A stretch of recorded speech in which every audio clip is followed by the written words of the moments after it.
Bueno, el tema que tenemos hoy es de esos que, sinceramente, te dejan dándole vueltas a la cabeza un buen rato. Totalmente. De los que dan que hablar. Vamos a analizar un fenómeno muy concreto. Tenemos sobre la mesa varias fuentes que documentan cómo aparatos electrónicos... Y de lo más variado, además. Exacto. Desde grabadoras digitales a monitores de bebé, que captan voces humanas inteligentes donde en teoría no hay nadie para producirlas. Y creo que es importante dejar algo claro desde el principio, ¿no? Sí, La misión aquí no es debatir si son fantasmas o no. para nada. El objetivo es otro. Es analizar de forma rigurosa lo que se documentó, lo que la tecnología, a fin de cuentas, captó. Precisamente. El material que hemos recopilado son 4 casos. Casos investigados en España, en México, en Argentina. ¿Mm? Y lo que vamos a hacer es desgranar los detalles, buscar si hay patrones y, sobre todo, entender por qué estos eventos llamaron la atención de gente muy seria. Claro, no solo de aficionados al misterio. Para nada. Hablamos de ingenieros de sonido, de historiadores, incluso de peritos forenses. Y es que ahí está la clave de todo esto. Lo que hace que estas historias no sean una simple anécdota de miedo es justo eso, el intento sistemático de verificación técnica que se describe en cada caso. El método. El método. El hilo conductor no es tanto el misterio en sí, sino una paradoja que a mí me parece fascinante. A ver. Pues que la tecnología moderna, que diseñamos para ser objetiva, para ser precisa, se convierte de repente en la principal testigo de algo inexplicable. Es una buena forma de verlo. Por eso nos vamos a centrar en las conclusiones de los expertos que citan las fuentes, porque ahí es donde está el verdadero peso de estos relatos. Perfecto. Pues vamos a ello. Empezamos con el primer caso que nos sitúa en un entorno supuestamente controlado y, la verdad, sienta unas bases muy interesantes. Nos vamos a Madrid, ¿no? Sí, nos vamos a Madrid, a octubre de 2019. El lugar es el Hospital Psiquiátrico de San Baudilio, un edificio que llevaba ya abandonado como 15 años. Uf, el escenario clásico. El clásico, sí. Y como suele pasar, arrastraba todo tipo de leyendas, de rumores sobre muertes extrañas de pacientes en los años 70. Ya. Pues según las fuentes, un equipo de investigadores colocó una grabadora digital de alta sensibilidad en un sitio muy concreto, la antigua sala de terapia electroconvulsiva. Ujú. Dejaron el equipo grabando en la sala, que estaba completamente vacía. Sellaron las puertas con cinta adhesiva, para asegurarse de que nadie entraba ni salía. Justo. ¿Y se marcharon? Un protocolo bastante estándar para intentar aislar el entorno, lo cual ya nos dice que iban con una metodología en mente, no a la aventura. Exacto. Y después de varias horas de silencio absoluto, la grabadora captó algo. ¿Y qué era?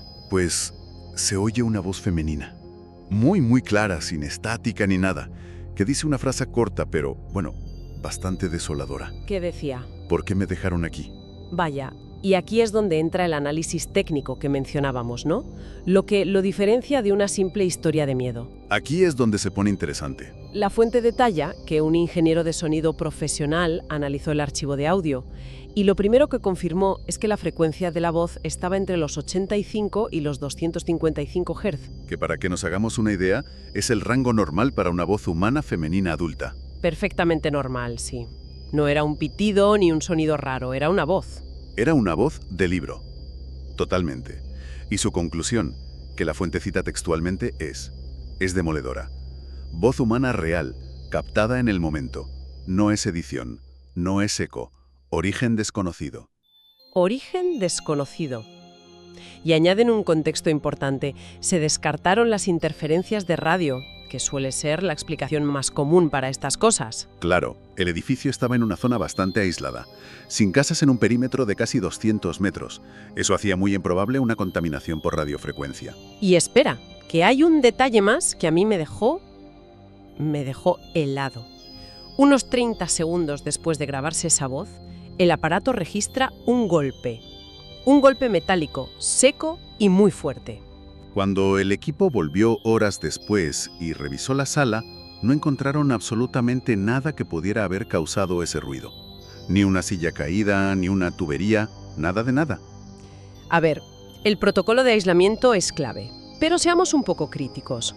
Un solo evento de audio en un lugar que ya tiene fama de encantado siempre deja una puerta abierta a la sugestión o a un factor ambiental que no se midió. Claro, Por eso es tan importante ver si este patrón se repite en otros contextos, ¿no? Lo que sí establece este caso, y es fundamental, es una premisa. Un dispositivo técnico registra algo que, según la lógica y el entorno controlado, no debería estar ahí. Pasa de ser un ruido raro. Exacto, a lo que la fuente llama una anomalía acústica documentada. Es la diferencia entre un susto y un dato. Y es que partiendo de este dato, el siguiente caso que tenemos sube la apuesta de una manera increíble. Cambiamos de escenario. Totalmente. Dejamos el entorno controlado pero sin contexto de Madrid y nos vamos a un lugar cargado de historia donde el mensaje captado tiene una coherencia que, de verdad, pone los pelos de punta. ¿A dónde nos vamos? A Guanajuato, México, en marzo de 2021. Aquí el escenario cambia por completo. Ya no es un lugar abandonado, sino un negocio en funcionamiento. Un hotel. Efectivamente. Es el Hotel Boutique Posada del Sol, un edificio precioso que data de 1780.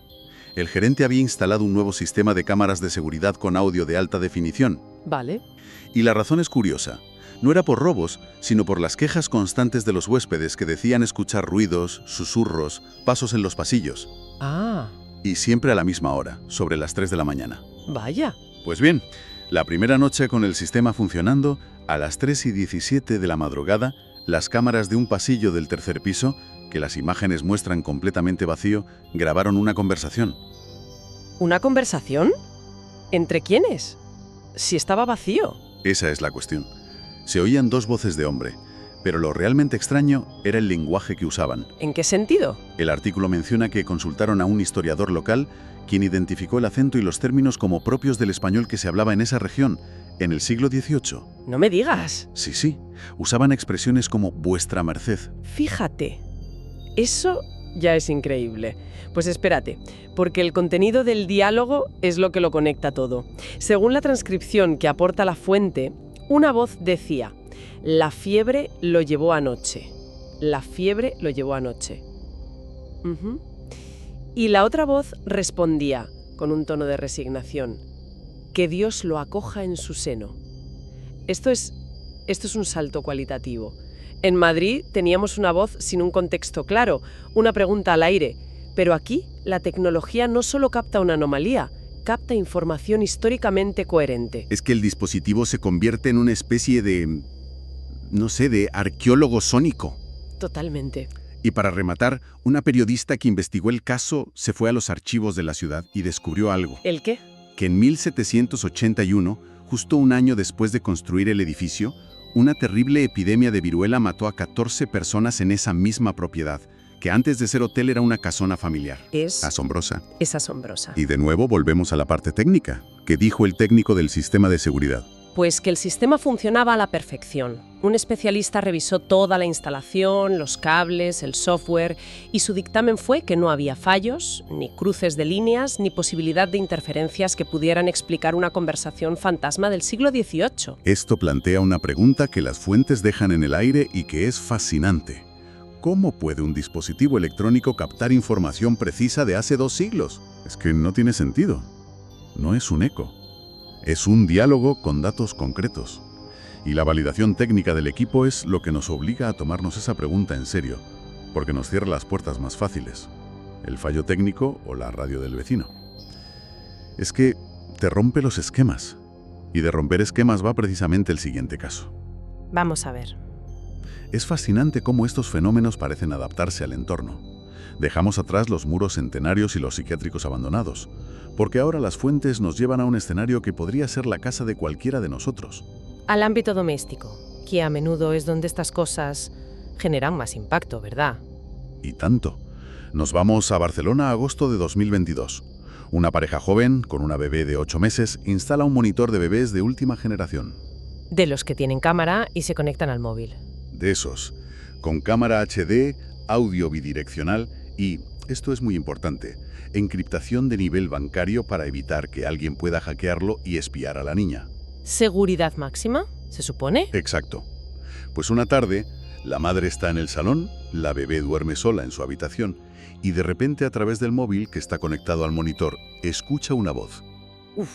Una voz masculina, grave, tranquila que dice: «¡Qué niña tan bonita! ¡Madre mía! Te puedes imaginar el susto.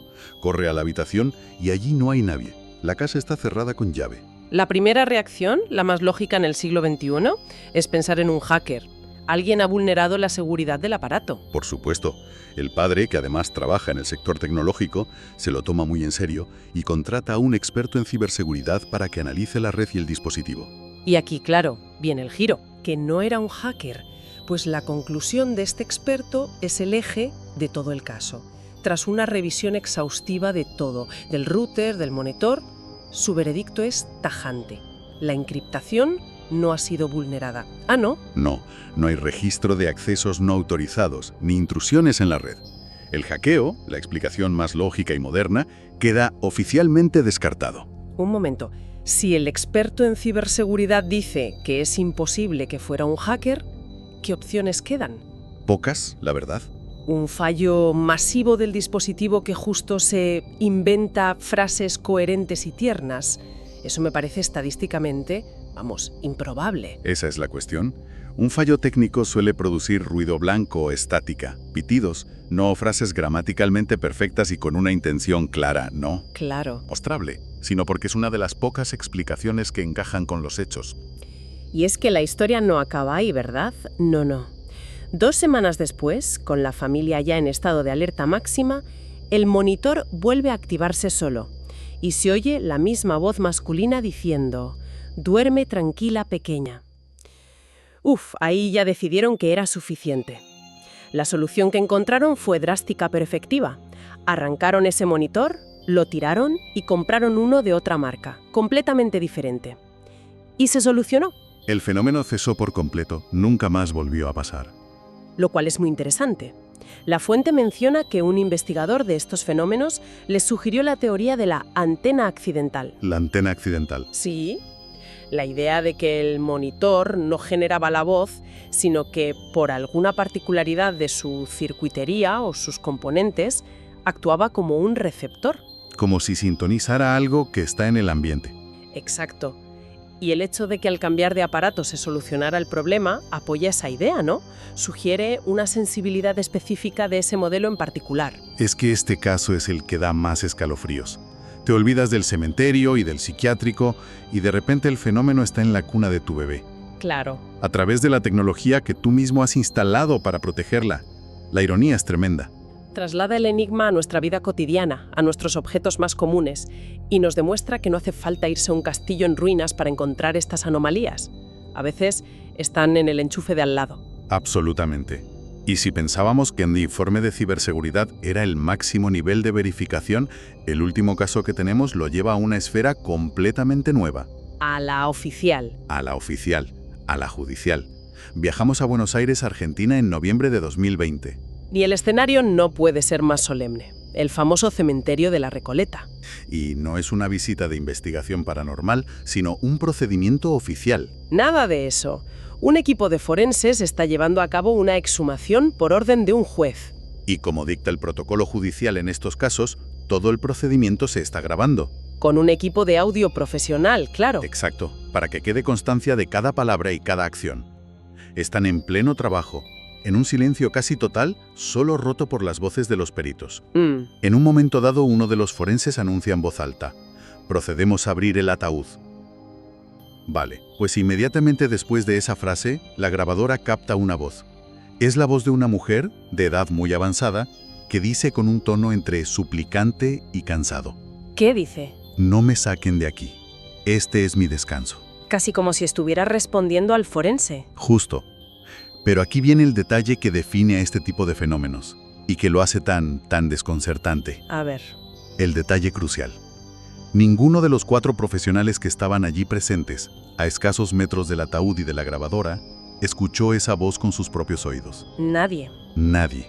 Solo se dieron cuenta de que existía cuando revisaron el audio en el laboratorio, días después. Pero, ¿cómo es posible? ¿Cómo es posible que 4 personas en la misma habitación no oyeran absolutamente nada? ¿Y la grabadora sí? Esa es la pregunta del millón. ¿Acaso el micrófono opera en una realidad diferente a la de nuestro oído? Es que no quedó en una anécdota de pasillo. La grabación se envió al Instituto de Investigaciones Forenses de Argentina para un análisis oficial. Y aquí usaron una herramienta llamada espectrograma de voz. Que convierte el sonido en una imagen, una representación visual de la onda. Eso es, una forma de analizar la huella de un sonido. Es una prueba objetiva, visual, más allá de la simple escucha. ¿Y qué vieron? Pues el análisis confirmó varias cosas. Primero, que era una voz femenina. Segundo, que por sus características tonales correspondía a una persona de más de 70 años. Vale. Y tercero, y esto es lo más increíble, que su frecuencia, entre 180 y 220 Hz, estaba en un rango perfectamente normal y audible para el oído humano. Y sin embargo, nadie la oyó. Nadie. Discrepancia entre la percepción humana y el registro técnico. La máquina testifica sobre una realidad que fue en ese momento imperceptible para nosotros. Y el hecho de que esto acabe en un informe judicial le da un peso extraordinario. Desde luego. Tanto que el caso se archivó oficialmente con un código de investigación que es para enmarcar: anomalía acústica sin explicación. Increíble. Y la grabación, esa voz, se adjuntó como una prueba más dentro del expediente judicial. Ya no es una historia, es evidencia. Si conectamos esto con el panorama general, este caso es el punto más alto de credibilidad documental que hemos visto. El fenómeno deja de ser una investigación privada para convertirse en un anexo oficial, en un documento legal. Sí. El uso del espectrograma es la clave. No solo se oye una voz, se visualiza y se analiza su estructura física como onda sonora, confirmando sin lugar a dudas que tiene todas las características de una voz humana. Entonces, ¿qué significa todo esto? Si intentamos juntar las piezas del puzzle que nos dan estas fuentes, vemos patrones claros. ¿Sí? ¿Los hay? Tenemos tecnologías muy diversas, desde un monitor de bebé doméstico hasta una grabadora forense profesional, en 4 países distintos, que captan voces humanas inteligentes. Voces que además a menudo tienen un contenido muy relevante para su contexto. Justo, ya sea un dato histórico como en México o una respuesta directa a una acción como en el cementerio de Buenos Aires. Y lo más importante, no se encuentra una fuente física que las produzca. La ciencia, según se informa en estos casos, puede describir las grabaciones a la perfección. Puede medir sus hercios, analizar su timbre, visualizar su onda. Pero no puede explicar de dónde vienen. Y eso nos deja en un lugar muy interesante. Más allá de especular sobre el origen de estas voces, que es un terreno que las fuentes, con buen criterio, no intentan resolver. No. Los casos que hemos analizado invitan a una reflexión final sobre los límites de nuestra percepción y nuestra tecnología. Exacto. Nos hemos pasado el último siglo construyendo aparatos cada vez más sofisticados para ver más lejos, oír con más claridad, medir con más precisión. Claro. Pero siempre partiendo de la base de lo que ya sabemos que existe. Diseñamos un micrófono para captar ondas sonoras que viajan por el aire. Diseñamos una cámara para captar fotones de luz. Pero, ¿y si hay cosas que no viajan por esos medios? Esa es la gran pregunta que subyace en todo esto. Si nuestros propios dispositivos, que hemos diseñado para capturar un espectro muy específico y limitado de la realidad, a veces registran estos datos anómalos, Datos coherentes. datos coherentes que nuestros sentidos no perciben y que nuestra ciencia de momento no puede explicar, nos obliga a plantearnos algo. Quizá la realidad es un espectro mucho más amplio de lo que pensamos, Y estos casos podrían ser los momentos. en los que, por accidente, uno de nuestros aparatos sintoniza una frecuencia que ni siquiera sabíamos que existía. Lo que nos lleva a una última idea para reflexionar. ¿Qué porción de la realidad podría estar operando constantemente, justo fuera del alcance de nuestra percepción y de las herramientas que hemos construido para medirla? Estos casos documentados sugieren que la respuesta podría ser mucho más de lo que imaginamos.